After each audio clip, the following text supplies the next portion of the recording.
Éduquer une femme, c'est éduquer toute une nation. Tel est le discours inaugural de Suzy Badioko, l'une des fondatrices du parti de l'Alliance des nationalistes pour le développement du Congo ANADEC en cycle, à l'occasion de la journée de la femme africaine, célébrée chaque 31 juillet dans les continents noirs.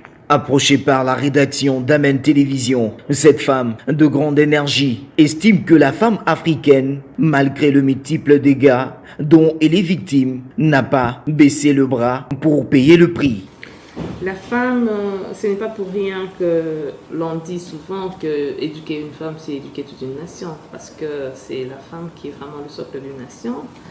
Et la place de la femme, moi je pense que la femme paye déjà le prix.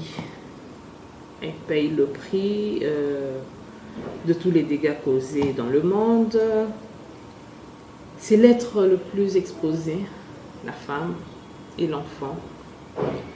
Donc, nous pensons que sa place doit être plus valorisée et on peut bien valoriser la place de la femme par rapport à la méritocratie, d'abord que la femme se donne elle-même.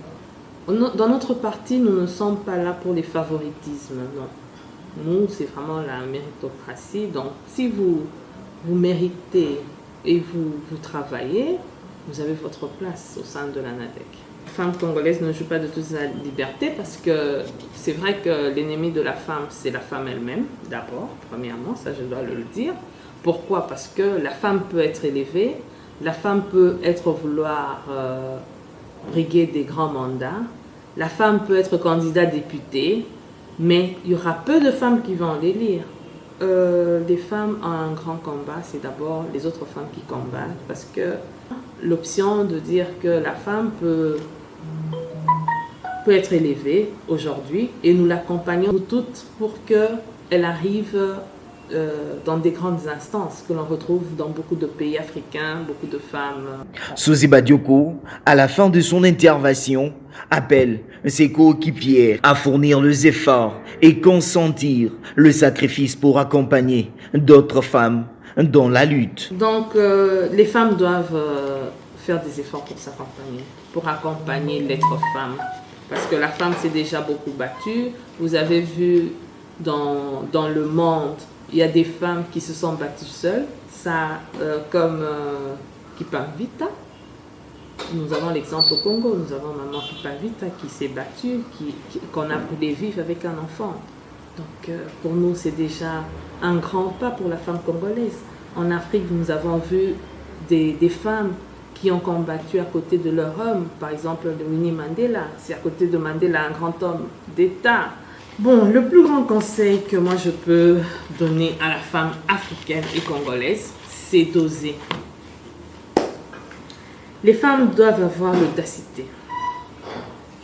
Elles doivent avoir l'audacité de diriger les grandes entreprises. Elles doivent avoir l'audacité d'être des présidents des partis politiques. Elles doivent avoir l'audacité d'être dans des grandes institutions parce que, en soi, c'est la politique qui dirige le monde. Donc, plus on aura des femmes qui ont l'audace de oser, d'être dans des grandes institutions, on aura beaucoup de femmes qui peuvent changer ce pays. Chaque année, la Journée internationale de la femme africaine est célébrée sous un thème particulier. Et celui de cette année 2020 est Unité de la diversité, lutte contre le racisme et la Covid-19 vers l'autonomisation de femmes.